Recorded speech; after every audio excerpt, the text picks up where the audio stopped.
All right, so I'm going to go ahead and try to set up Browsersync on a Lando project using the Radix theme for Drupal.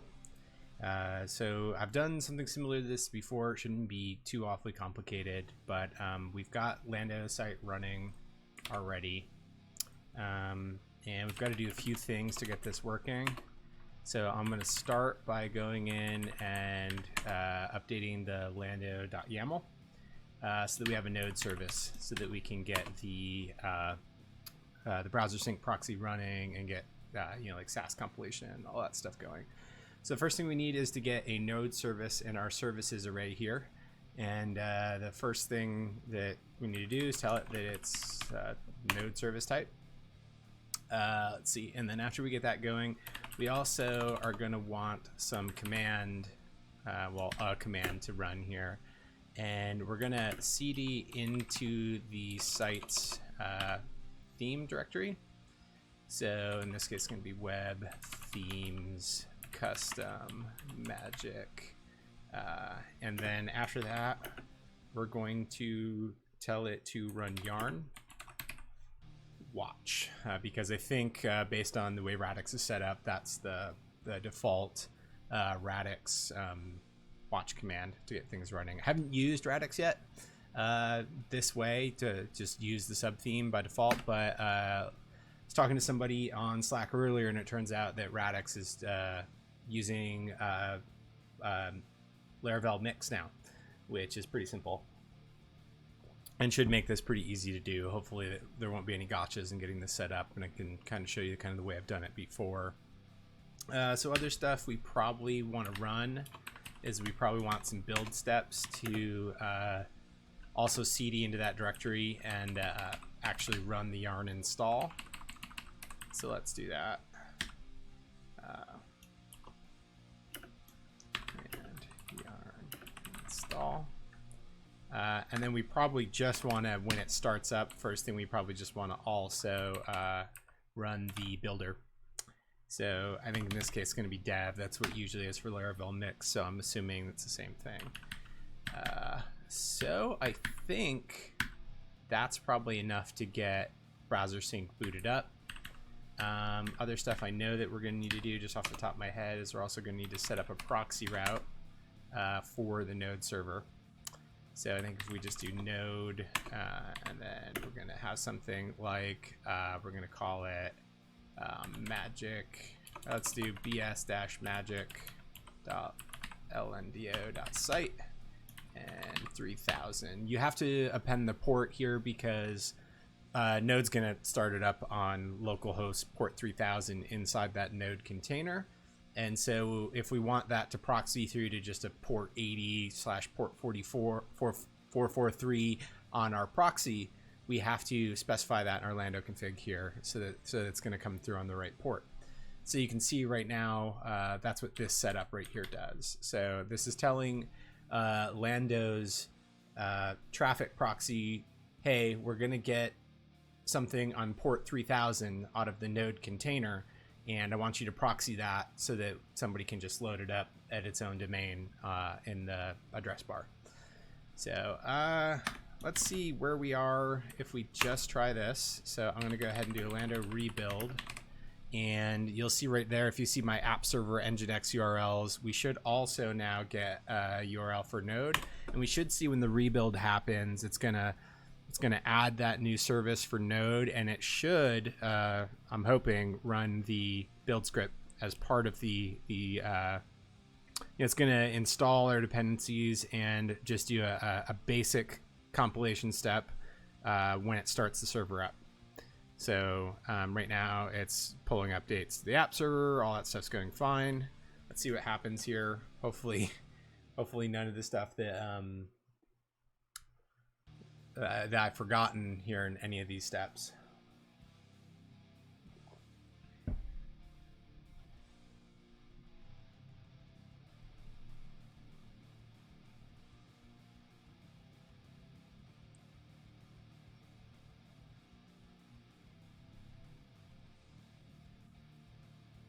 All right, so it's installing Drush in our app server as usual.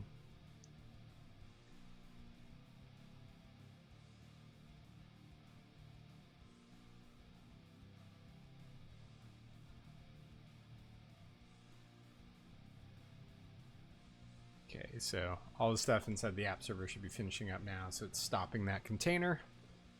Now it's starting up our node container. Now it's going ahead and running the yarn install for us. Thankfully, our node containers come with yarn already installed, so no problem. Just get this running, and then I think it's gonna run the dev step right after this finishes, which is exactly what we want. And then it's going to boot directly into Browsersync, but Browsersync's not going to be set up correctly because we've still got to go mess with our webpack.mix file. But for now, like we're started with, we just want to make sure that this is up and running. And there you go. Now it's running the dev step. We got a failure. So we're going to wait for that to finish. Then we're going to, actually I can scroll back right now and just see. Okay, so build step failed. What failed? All right, looks like it's mad about writing the files. Permission denied. Oh, so that's interesting. Wasn't expecting that.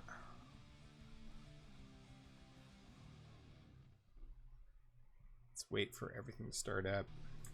Matter of fact, I'm just gonna take another look. I'm gonna take a look at the logs while it's running, just to see if it's still trying to. Okay, cool. So that's telling us it wrote the assets right there. That's what that part of the logs is saying. So if we look, it's just running through some Webpack stuff. It's got Browsersync. It's saying it can't open the browser. That's totally fine. It's exactly what we were expecting. Let's get back here. Sometimes it can take a bit for your services to be ready when this boots up.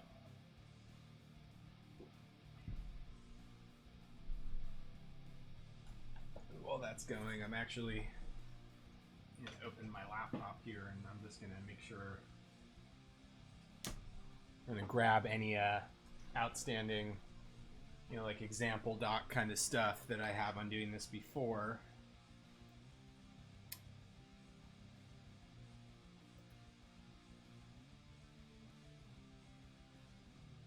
Just so got my little cheat sheet in case we get stuck somewhere.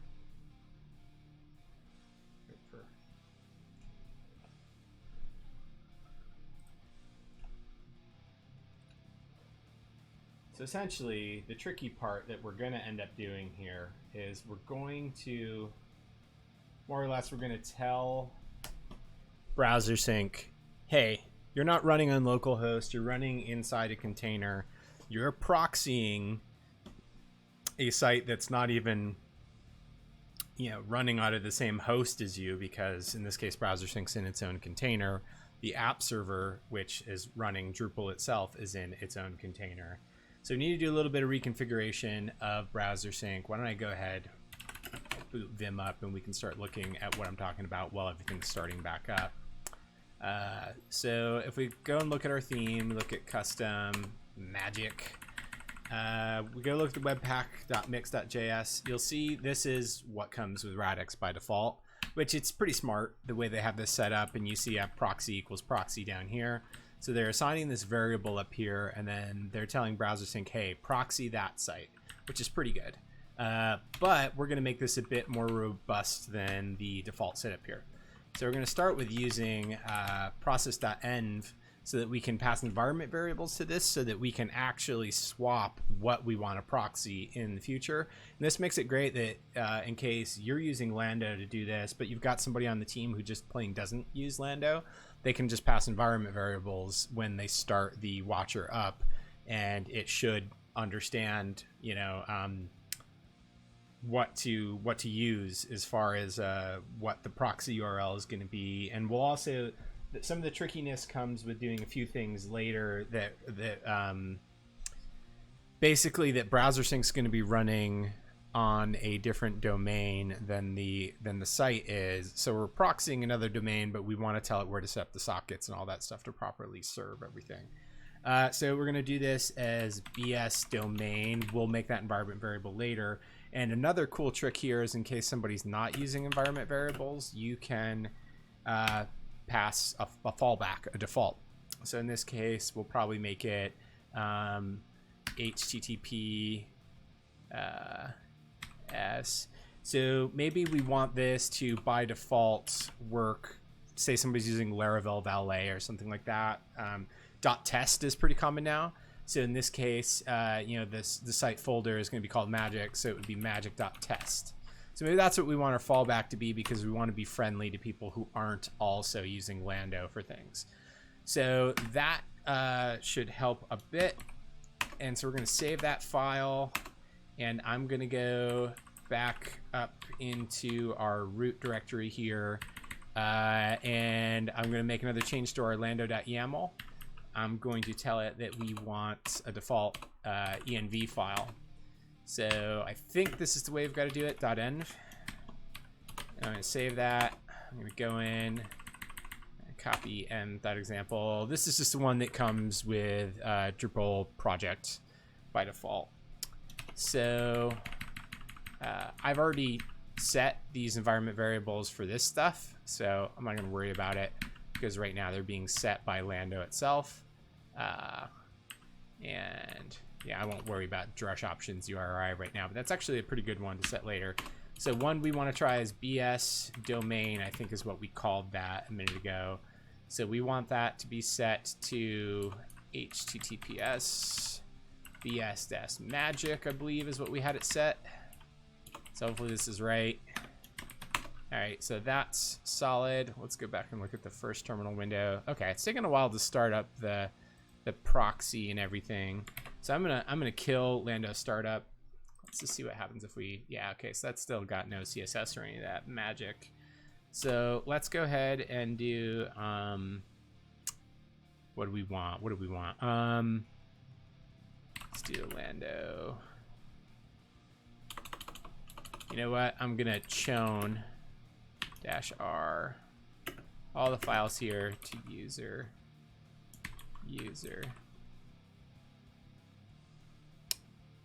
I think that's what we want. Oh, I got it backwards. So we saw a permissions problem earlier, and I just want to make sure that we own all the files here. So we do. Let's go ahead and do another Lando rebuild. Since we messed with environment variable config, we want that to reload. So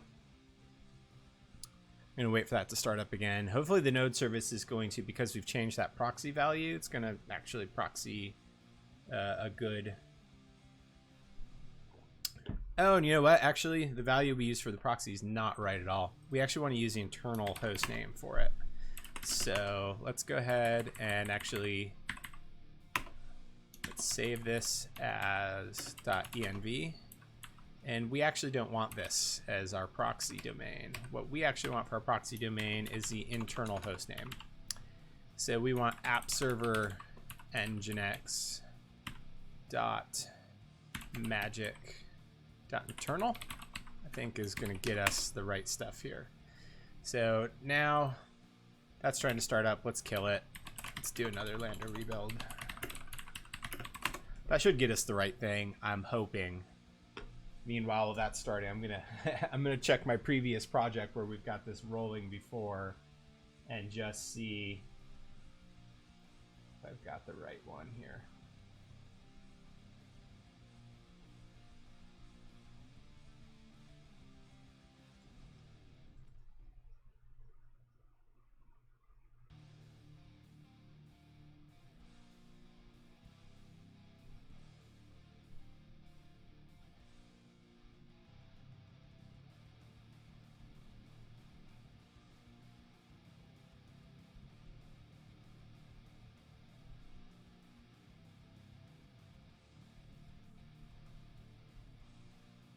All right, so you see all that startup magic happening again.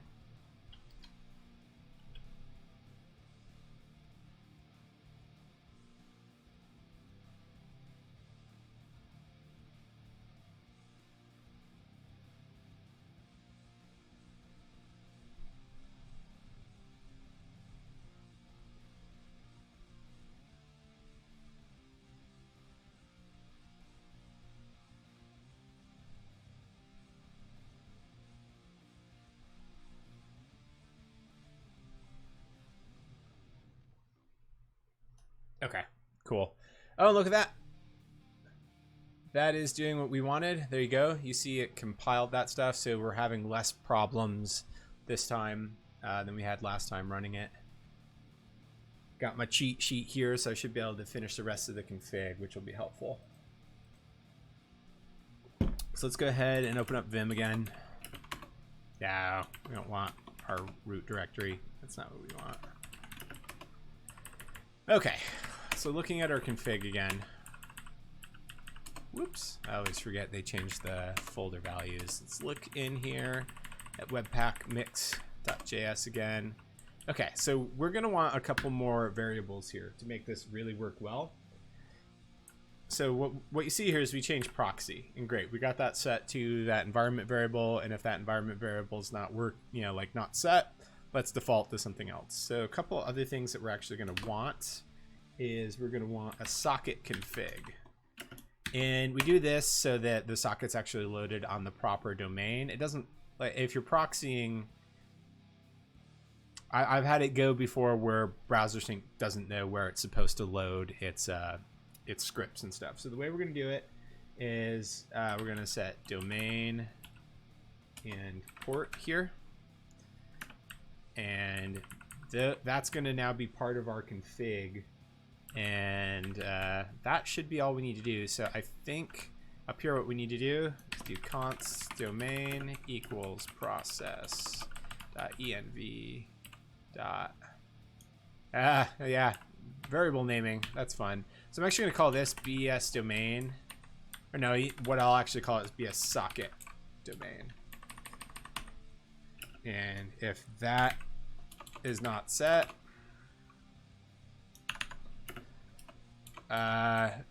if somebody's running this by default, it's probably going to be localhost, I think.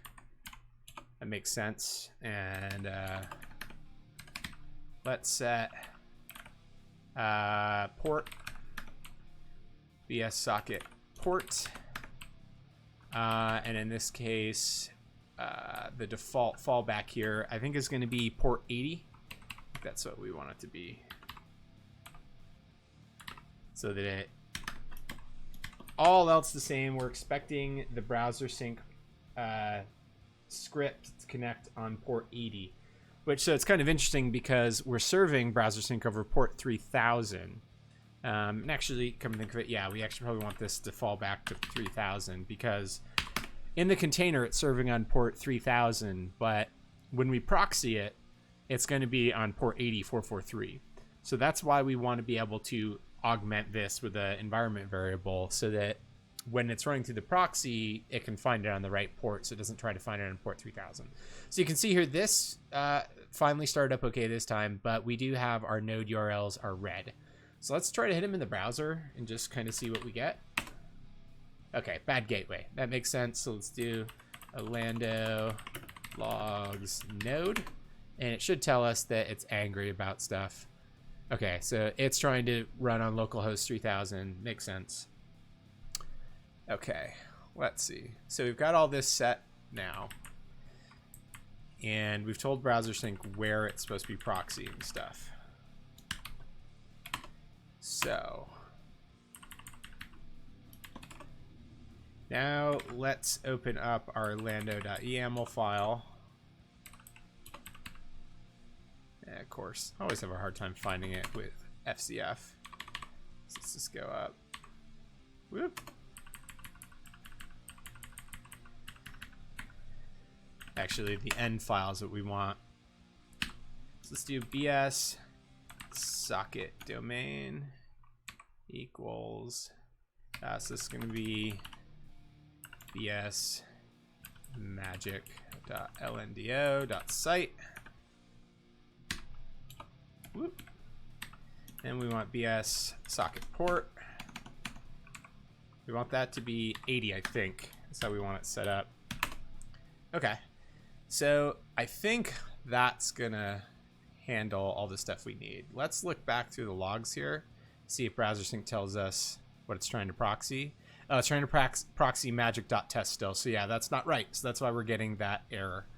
And it might be because we might have given the env Might have set that incorrectly. So let's look at our environment config. Environment. Oh, it's end file. That's why. Yeah, using the wrong thing is definitely not going to work. So let's go back up.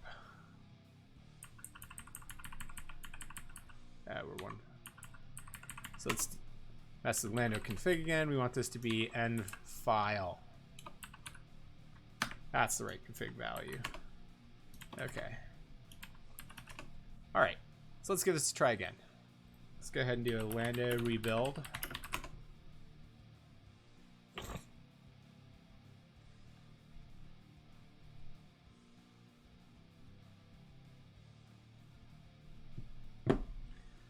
I think we've got all the pieces here that's going to make Browsersync just pop up and work for us.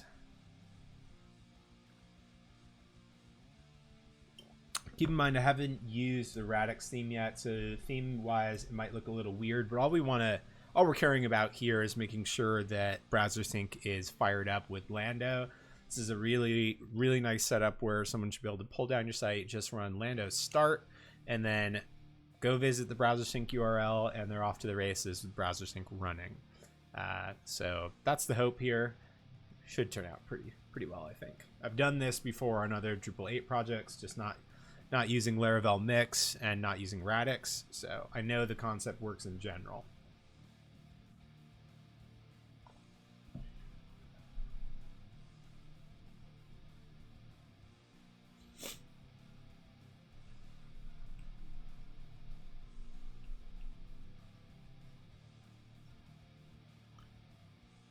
All right, cool.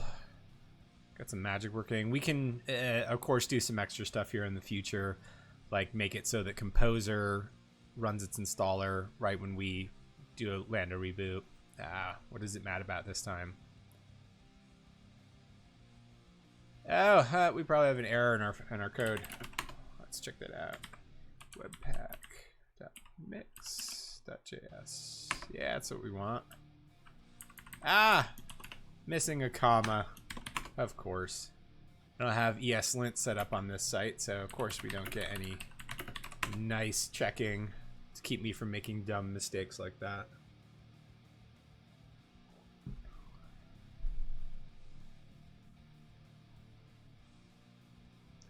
All right, I'm betting this time when it starts up, we're going to be solid.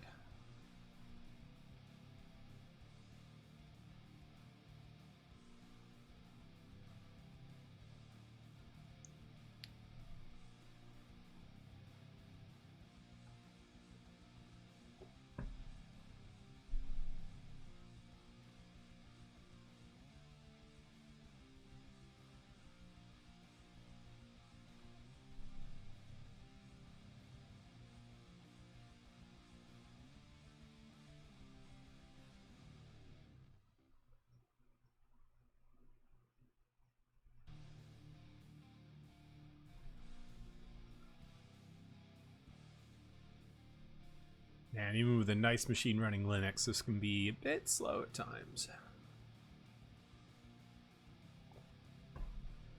But the crazy thing is, lots of interesting stuff is going on here.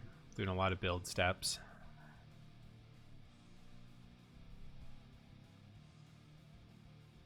Yeah, and this is mad because we got a package lock.json. Gotta get rid of that at some point, but no big deal for right now. We'll just ignore it.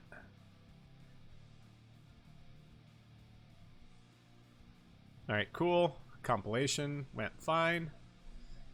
Now the node container should, as its background long-running process, it should be starting Browsersync for us. So, and I think that's what just happened in the background there. So we got no failure this time because our mix file is not broken like it was before.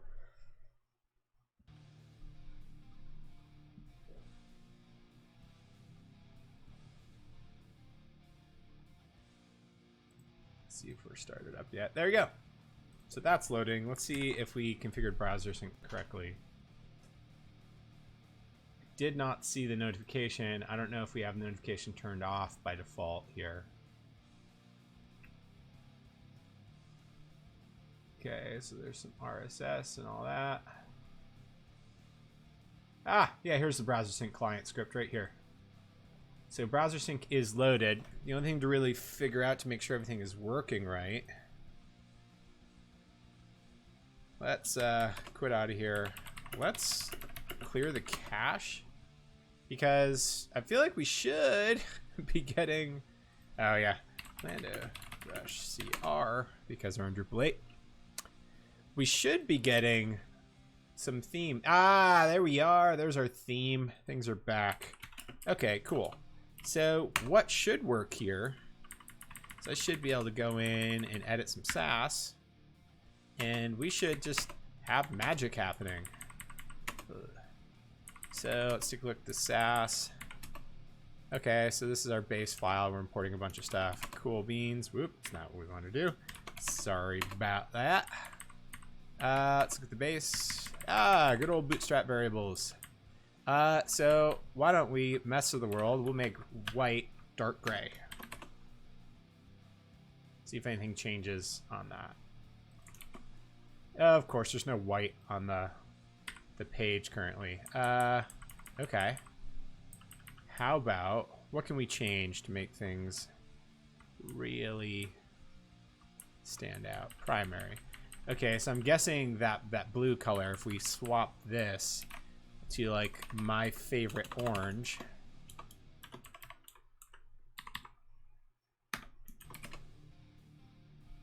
Gonna get some Browsersync automatic. Let's take a look now. You know what? We might have to clear some caches again too. Now you can see these node URLs are green.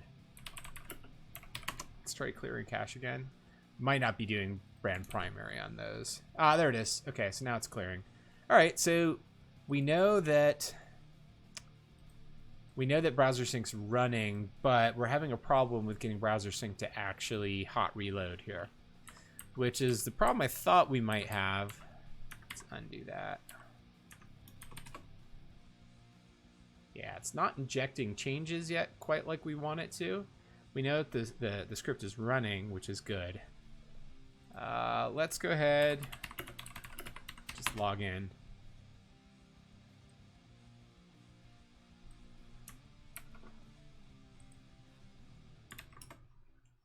All right, so we're logged in. Let's just make sure that all our caching is turned off. Yeah, we're aggregating. We don't want that. No caching. Save config. Oh, we made it. Oh, yes, this can happen when you're doing it through Browsersync. Don't want that. Okay, things are cool. Let's go back to the home page. Now we're not aggregating CSS anymore. So let's do a cache rebuild.